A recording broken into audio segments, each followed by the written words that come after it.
Friends, अब हम आगे ऑपरेटिव क्लोज के बारे में पढ़ते हैं। ऑपरेटिव क्लोज में क्या होता है, इसमें रियल ऑपरेटिव वर्ड्स को ही लिखा जाता है जो कि प्रॉपर्टी और ट्रांजैक्शन के नेचर के अकॉर्डिंग बदलते रहते हैं। ऑपरेटिव पार्ट्स में जो भी वर्ड्स यूज में ले जाते हैं वो ट्रांजैक्शन से ट्रांजैक्शन अलग अलग होते हैं। जैसे मॉर्गेज के केस में किस वर्ड को यूज में ले जाएगा, transfer by way of simple mortgage.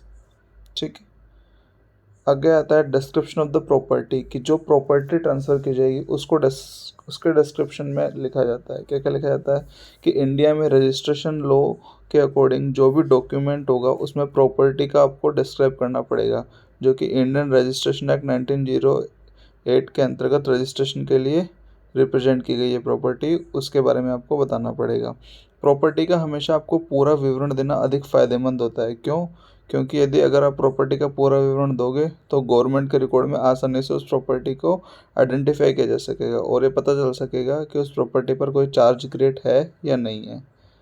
अगर प्रॉपर्टी का विवरण छोटा है तो इसे दस्तावेज में शामिल कर लेना चाहिए। अगर उसका विवरण बड़ा है तो इसे अलग से डीड के साथ एक शेड्यूल के रूप में अटैच करना चाहिए।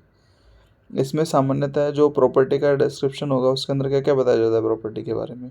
प्रॉपर्टी का एरिया क्या है, प्रॉपर्टी के मेजरमेंट्स दोनों साइड्स के, चारों साइड्स के, प्रॉपर्टी की लोकेशन, प्रॉपर्टी कहाँ पे लोकेटेड है, परमिटेड यूज़, उस प्रॉपर्टी में किस किस चीज़ को यूज़ करने की परमिशन है, उसका सर्वे नंबर, ये सारी चीज़ प्रॉपर्टी के बारे में दी जाती है। आगे आता है पार्सल क्लोज। पार्सल क्लोज क्या होता है, ये प्रॉपर्टी का एक टेक्निकल एक्सप्रेशन होता है। नॉन टेस्टामेंट्री डॉक्यूमेंट होते हैं जिनमें प्रॉपर्टी का मैप या प्लान होता है। इसको एक्सेप्ट नहीं किया जाएगा पार्सल क्लोज को, कब, जब तक कि इसे एक ट्रू कॉपी के द्वारा अकम्पेंड नहीं किया जाता। मेनली एट प्रेजेंट में इसका इस्तेमाल अब करना ज़रूरी नहीं है।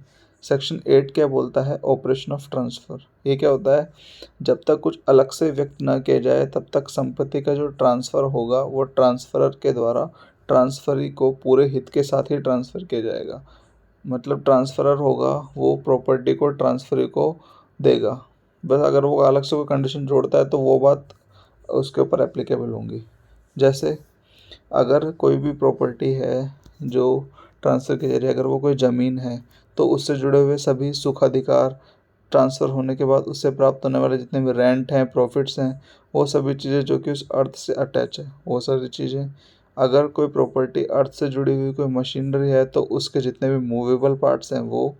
अगर प्रॉपर्टी कोई मकान है तो उस मकान से जुड़े हुए सभी ईज़मेंट, सुखाधिकार ट्रांसफ़र होने के बाद उससे प्राप्त होने वाला रेंट, उसके लॉक, बार, कीज़, डोनर्स, विंडोज़ एक्सेट्रा, ये सभी चीज़ें। अगर प्रॉपर्टी कोई डेट या एक्शनेबल क्लेम है तो उसके सिक्योरिटीज़। अगर प्रॉपर्टी मनी है या कोई यील्डिंग इनकम है जिससे पैसा प्राप्त होने वाला होगा आगे तक, तो ट्रांसफ़र के बाद उससे प्राप्त होने वाला कोई इंटरेस्ट या इनकम। मतलब अगर कोई प्रॉपर्टी को ट्रांसफरर है वो ट्रांसफरी को ट्रांसफ़र करता है तो वो सारे हितों के साथ ट्रांसफ़र करेगा। ऐसा हो सकता है कि वो कुछ चीज़ें अपने पास रखे, ठीक है, तो वो सारी चीज़ों को उसको अलग से डिस्क्राइब करना पड़ेगा। नेक्स्ट है एक्सेप्शन एंड रिजर्वेशन क्लोज के। इसमें कुछ ऐसे राइट्स लिखे जाते हैं जो कि प्रॉपर्टी के ट्रांसफ़र होने के बाद ट्रांसफरी की सहमति से ट्रांसफरर द्वारा ही भोगे जाते हैं। मतलब जो ट्रांसफरी होगा वो प्रॉपर्टी के कुछ चीज़ों को खुद ही एंजॉय करेगा, प्रॉपर्टी के कुछ राइट्स को, तो वो सारी चीज़ों को अलग से लिखा जाता है इस क्लोज के अंदर। संपत्ति के ट्रांसफ़र से संबंधित सभी एक्सेप्शन और जो भी रिजर्वेशन होंगी वो सभी पार्सल एंड ऑपरेटिव क्लोज को ही फॉलो करने चाहिए, मतलब इस क्लोज के अंदर ही लिखी जाएंगी। जो भी डॉक्यूमेंट होगा उसमें एक्सेप्शन एंड रिजर्वेशन प्रदान करने का पक्षकारों का एक अनुबंधात्मक अधिकार होता है और ये एक्सेप्शन एंड रिजर्वेशन जो होंगे वो कानून का उल्लंघन नहीं करने चाहिए, ठीक है। सामान्यतः इस क्लोज को कैसे लिखा जाता है, सब्जेक्ट टू करके इसको डीड के अंदर इंक्लूड किया जाता है। प्रेमाइसिस एंड हैबेंडम क्या है, हैबेंडम डीड का वो पार्ट होता है जिसमें कि प्रॉपर्टी के परचेजर का हित व्यक्त होता है, जो प्रॉपर्टी को परचेज कर रहा है, खरीद रहा है, ठीक है। Habendum clause the have and to hold word है उससे लिखा जाता है डीड के अंदर, the have and to hold करके इसको लिखा जाता है। हैबेंडम के द्वारा ये बताया जाता है कि उस प्रॉपर्टी पर कोई चार्ज क्रिएट है या फिर प्रॉपर्टी चार्ज फ्री है, ठीक है। जो हैबेंडम का उद्देश्य होता है वो इस बात की निश्चितता एवं स्पष्टता के साथ स्पष्ट करना होता है कि ट्रांसफरी को किस प्रकार का हित दिया गया है, अर्थात जो प्रॉपर्टी है वो ट्रांसफरर के द्वारा ट्रांसफरी को हमेशा के लिए दी गई है, ट्रस्ट के रूप में दी गई है, दान के रूप में दी गई है, किस प्रकार से उस प्रॉपर्टी को ट्रांसफ़र किया गया है, वो सारी चीज़ भी इसके अंतर्गत लिखा जाता है।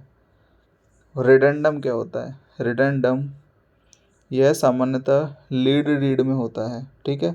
जो रिडेंडम होता है इसमें भुगतान करने का समय और तरीका बता दिया जाता है, और ये स्टार्ट कैसे होता है? रेंडरिंग या पेइंग वर्ड से शुरू होता है, तथा भुगतान कब, कहाँ, कितनी किस्तों में करना है ये भी इसके अंतर्गत लिखा होता है, और रेंट भी लिखा होता है। रिडेंडम जो होता है ये लीड डीड के अंदर इसको यूज में लिया जाता है, ठीक है। आगे होता है कन्वीनेंस एंड अंडरटेकिंग्स। कन्वीनेंस का मतलब क्या होता है कि किन शर्तों के आधार पर आप ये डीड बना रहे हो, वो सभी चीज़ें, ठीक है। एग्रीमेंट्स अंडर सील, इसमें पक्षकारों द्वारा कुछ तथ्यों की सत्यता के लिए आपस में सहमत होते हैं, इसमें अंडरटेकिंग को भी शामिल किया जाता है।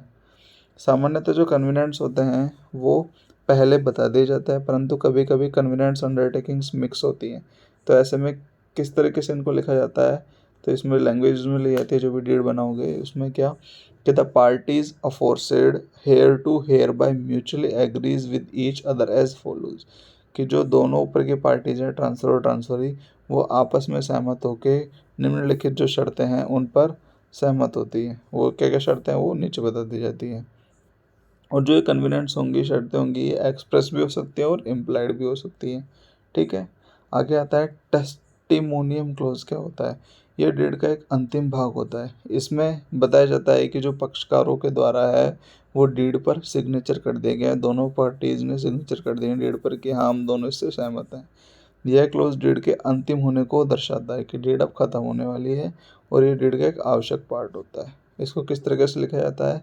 In witnesses whereof, witnesses whereof यानी कि पक्षकार जो दोनों के गवाहों की मौजूदगी में parties hereto have hereunto set the respective hands and seal the date and year first about return. इसको इस तरीके से भी कह सकता है, in witnesses whereof the parties hereto have sign this way on the date above return, कि ये जो ऊपर की डेट लिखी गई है इस दिन दोनों पार्टियों ने अपने गवाहों की मौजूदगी में इस डेट पर हस्ताक्षर कर दिए हैं। इस तरीके से इसको लिखा जाता है। आगे आता है सिग्नेचर एंड अटेस्टेशन क्लोज क्या होता है? अटेस्टेशन क्लोज के बाद जो दस्तावेजों के निष्पादन और उनके गवाहों के द्वारा हस्ताक्षर किए जाएंगे। यदि निष्पादक कॉन्ट्रैक्ट करने में सक्षम नहीं हो या जुरिस्डिक्शन पर्सन हो, यानी कि जैसे कोई कंपनी है तो उस डीड पर उसके बिहाफ पर उसका जो भी कोई सक्षम व्यक्ति होगा, जैसे कंपनी को डायरेक्टर वायरेक्टर है, वो उस पर सिग्नेचर करेगा, ठीक है। भारत में ट्रांसफ़र डीड पर ट्रांसफरी के हस्ताक्षर करना जरूरी नहीं है, यानी कि जिसको प्रॉपर्टी मिल रही है उसको हस्ताक्षर करना जरूरी नहीं। यदि उसका नाम दस्तावेज में पक्षकार के रूप में व्यक्त है तो भी उस पर सारी कंडीशन कन्वीनियंट्स एप्लीकेबल होंगी, परंतु किसी स्पेशल कन्वीनियंट्स अगर कोई है और रिजर्वेशन है, कोई स्पेशल कंडीशन अलग से लिखी गई है, तो उस केस में उसके सिग्नेचर होंगे ट्रांसफरी के। कुछ ट्रांसफ़र के केस में अटेस्टेशन भी ज़रूरी होता है, जैसे मॉर्गेज, गिफ्ट, सेल और रिवोकेशन ऑफ विल, ये इस तरीके की डीड्स हैं जिनके केस में अटेस्टेशन भी करवाना जरूरी होता है। अन्य केसेस में ज़रूरी नहीं है, लेकिन अगर आप चाहते हो कि जो आपकी डीड है वो एकदम सही तरीके से रहे तो इसके लिए आप उसका अटेस्टेशन करवा ही लो। जो अटेस्टेशन होगा उसमें कम से कम 2 गवाहों के सिग्नेचर का होना जरूरी है, जिन्होंने उन पक्षकारों को उस डीड पर हस्ताक्षर करते हुए देखा है या ऐसा होने का उन्हें व्यक्तिगत ज्ञान है। भारत में पक्षकारों के हस्ताक्षर के समय गवाहों का होना जरूरी नहीं है। जब पक्षकार हस्ताक्षर करेंगे ना उस समय पर गवाहों का होना जरूरी नहीं, लेकिन जब अटेस्टेशन होगा वो हमेशा पक्षकारों के हस्ताक्षर के बाद ही होना चाहिए। और जो भी गवाह होंगे, पक्षकार होते हैं, वो हमेशा दाईं तरफ, और जो गवाह होते हैं वो हमेशा बाईं तरफ सिग्नेचर करते हैं डीड में। जो गवाह होंगे जो अटेस्टेड करेंगे वो कहाँ का करेंगे सिग्नेचर? अपने हमेशा बाईं तरफ डीड के, और राइट साइड में जो दाईं तरफ जो सिग्नेचर करेंगे वो कौन करेंगे? उस पर के पक्षकार डीड के। अगर इसमें और क्या पढ़ा जा सकता है,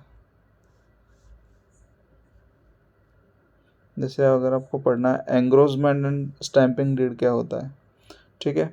तो ड्राफ्ट किए गए दस्तावेजों को पक्षकारों के द्वारा अप्रूव किया जाता है। अप्रूवल के बाद दस्तावेज होते हैं वो एंग्रोज बन जाता है। मतलब अगर दस्तावेज आपने प्लेन पेपर यानी कि जो जुडिशियल स्टैम्प पेपर नहीं है उस पर आपने दस्तावेज लिखे हैं तथा बिना किसी बदलावों के वो अप्रूव हो जाते हैं, तो उसे स्टैम्प ड्यूटी के एडजुडिकेशन के लिए कलेक्टर स्टैंप्स के साथ लॉज किया जा सकता है, जो कि सर्टिफिकेट एंडोर्स करेगा और दस्तावेजों के जो मेन पृष्ठ होगा उस पर स्टैम्प ड्यूटी के भुगतान को रिकॉर्ड करेगा तथा वह दस्तावेज निष्पादन के लिए तैयार रहेगा।